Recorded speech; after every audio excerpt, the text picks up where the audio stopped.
Alam ko yung sitwasyon mo. Alam ko yung tinatakasan mong gulo. Jane, gusto kitang tulungan. Umalis ka na. Gumawa ka ng panibagong buhay. Bibigyan kita ng pera para magawa mo lahat ng yon.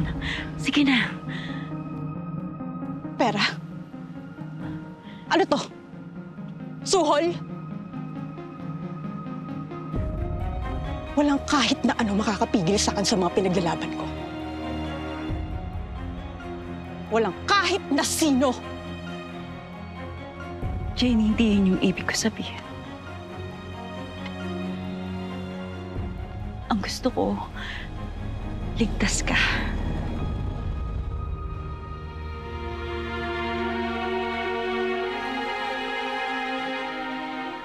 Sino ka ba talaga?